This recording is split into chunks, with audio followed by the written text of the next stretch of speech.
Now, Bill Maher has been a character who has disappointed quite a bit. I think there was a time when he was he had some insight. I remember when I was young and watching some of his New Rules segments in the early days of his real-time show, I remember nobody went harder after George W. Bush than Bill Maher. Nobody did. Day after day, he would hammer him on the Iraq War relentlessly, nonstop, and I love that. I loved it. I remember still to this day, one of my favorite New Rule segments he ever did is when there was the rise of the Tea Party in, I think, like 2010. He did a New Rule segment where he said the left needs its own version of the Tea Party. You know, the reason why the right is so successful is because they have a very strong base that's loud and aggressive, and that's exactly what the left needs. To this day, I think that's the right way to look at politics in today's day and age. So it's just been a gradual fall from grace. Even in 2016, he supported Bernie over Hillary in the primary, and it was like, okay, cool.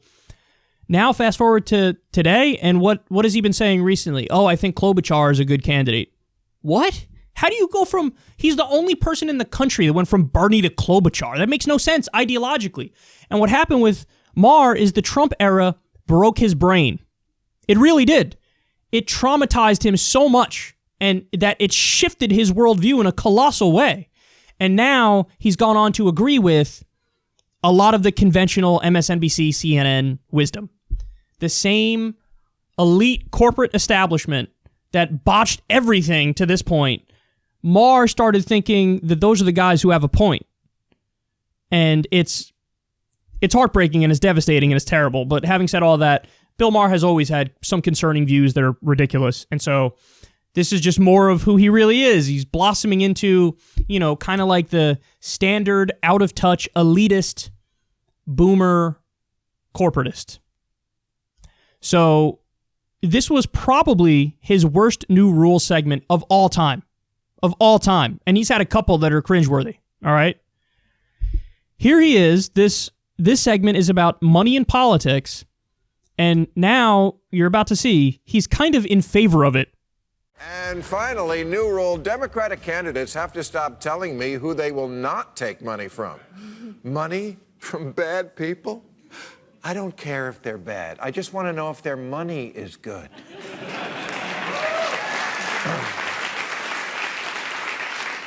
Democrats always living in the world that ought to be, rather than the one that is. My campaign is funded by the people. Well, great, but I got some bad news for you. The people are broke. Bernie Sanders does the best among Democrats, raising $46 million in February, but in the same period, the Republicans raised $86 million, some of it from Americans.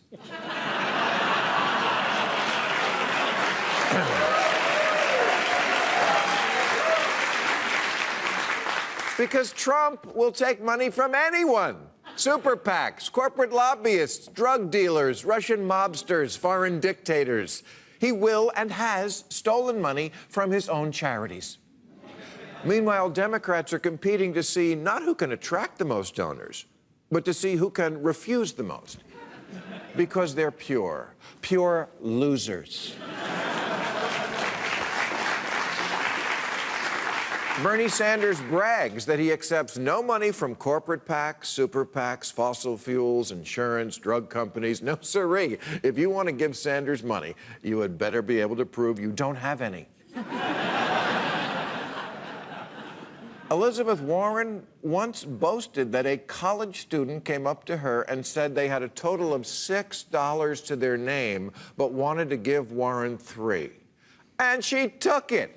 She took half from a person who had $6. This isn't purity, it's vanity.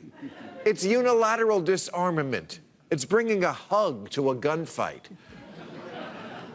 In 2008, nobody took more money from Wall Street than Obama. And then he got elected and passed the biggest Wall Street reform in generations.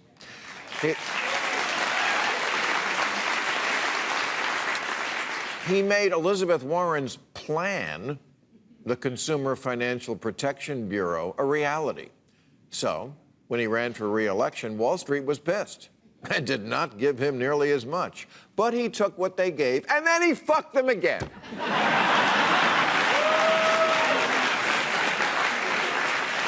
This is how you played the game. Call him impure, a corporatist, a moderate.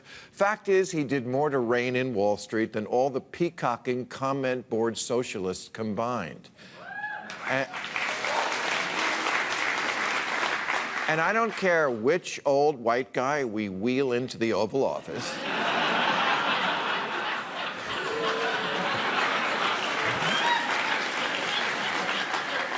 If Trump can take money from criminals and foreign governments, you can take it from Aetna. That is so revealing. And all of it is so dead wrong.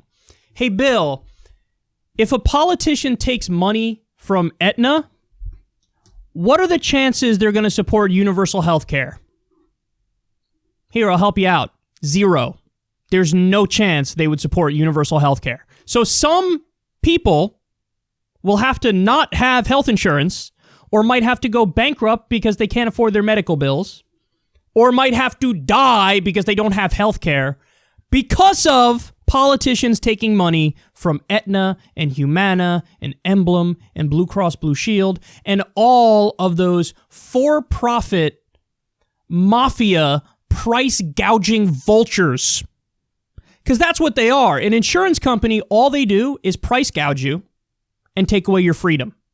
They're a middleman between you and your doctor. They steal your money, and then they tell you, you can't go see that doctor, you can't go see that doctor, you can't go see that doctor. You have to go in-network. So, Bill Maher's entire argument here is dead wrong on every level. So when he says, because the core of his argument is, why would you take money from whoever? Because it's about winning. It's about winning. And listen, Obama took money from Wall Street, and he didn't serve Wall Street, so it's not corrupting. But that's dead wrong. Obama bailed out Wall Street. I wonder why. Could it be because of all the money that they donated to his campaign? Yes. His cabinet is filled with people that Citigroup told him to put in his cabinet. So obviously, they did not crack down on Wall Street like Bill Maher's making it out like they did. So they did, the Dodd-Frank reform. That thing has giant loopholes in it on purpose. So they can go right back to the things they were doing before that got us into trouble in the first place. Bill, he didn't prosecute anybody for the global financial crash, the subprime mortgage crisis, and the Great Recession. We know about all the fraud. We know about what Goldman Sachs did, selling these toxic packages of subprime mortgages as if they're wonderful and rosy and great, and then turning around and betting on those same packages to fail. That's fraud. Nobody went to prison. We still listen to people who were in Goldman Sachs as if they're some sort of experts, and they're not freaking criminals. We didn't even add Glass-Steagall back, as policy. Obama didn't even do that. He should have done that. He brings up, the Consumer Financial Protection Bureau. Elizabeth Warren famously had to drag Obama to that position. He was against it. So the argument he's making is exactly wrong. The Wall Street reform that we did was abysmal. And that's one of the reasons why we're going to have another giant crash again. So, do you really think, Bill, because then you're just ignorant and you don't know the history of it, that, Obama was super tough on Wall Street, which is why right when he left office, now he goes and gives speeches and gets hundreds of thousands of dollars a pop. They don't hate him. They like him because he actually helped them. He didn't hurt them. Now, I'm not saying Obama never did anything that's good. I've given credit for the Iran deal and the Cuba deal, among other things. But on Wall Street, this is not an area where he was good. Very famously, during his time in office, we bailed out Wall Street, and then what happened, Bill? Then what happened? You tell me. They gave bonuses to the same people who crashed their companies. They gave bonuses, no strings attached. The government money, here, we're going to bail you out with taxpayer money. Hard-working taxpayers are going to bail you out, criminals on Wall Street, And then you guys are going to give millions of dollars of bonuses to people who are abysmal failures. The whole system's corrupt. And it's corrupt, Bill, because Wall Street gives money to the Republicans and Wall Street gives money to the Democrats. Now, along comes people who actually care, who actually want to change the system, and you're wagging your finger at them. Purist. You believe in unilateral disarmament. That's not okay. Okay, Bill, let's live in your world that you think is ideal now, and Democrats take money from anybody and everybody. Yes. That Democratic Party is never going to fight for Medicare for all, free college, a living wage, ending the wars, a Green New Deal, legalizing marijuana, raising taxes on the rich, raising taxes on Wall Street, regulating Wall Street effectively. That left is never going to fight for any of those things because that left is beholden to those corporate interests and those billionaires. So the thing that he's arguing against, this is the root of all wrong in American politics. And Bill Maher casually is like, I don't care. Let's be the swamp. Let's be as corrupt as humanly possible because it's about winning. If you winning gets none of the change that we want and then leads to another Trump, perhaps a worse Trump, because Trump is a good fake populist where he pretends like he's against all the corruption, then what's the point, Bill? By using your philosophy, we get no left-wing change ever, and we empower and embolden the next generation of fake populists on the right who pretend to be Trump. So look at what happens. With Bill Maher's approach, the spectrum goes further and further and further and further and further to the right. And we never get any of the change that we need. Because I got news for you, you dolt.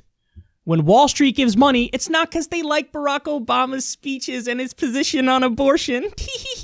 No.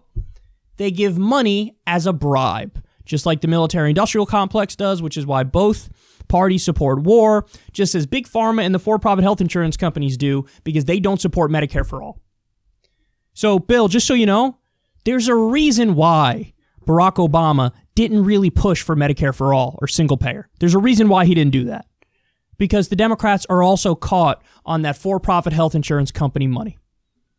And so what was Obamacare? It's a reform that came out of the Right-Wing Heritage Foundation, Bill. The individual mandate proposal is originally from a right-wing think tank. Mitt Romney's idea. Chuck Grassley supported it. Newt Gingrich. This was the right-wing answer to single payer. And that's what Obama got implemented. Why? Because now the Democratic Party is a corporatist center-right party, and the Republican Party is off the spectrum to the right.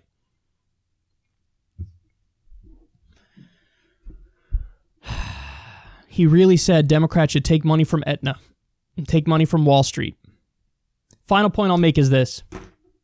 He's going after Bernie there. Bernie Sanders is raising more money right now than any of the other Democrats. Now it's just down to him and Biden. But still, at least at this moment, Bernie's raising more money. He's raising it all through small dollar donations.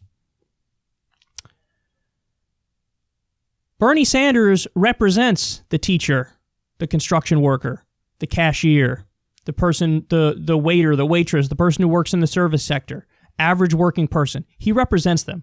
You want to know why? Because that's all he raises money from. That's who he raises money from. I don't have to question. I don't have to worry. I don't have to wonder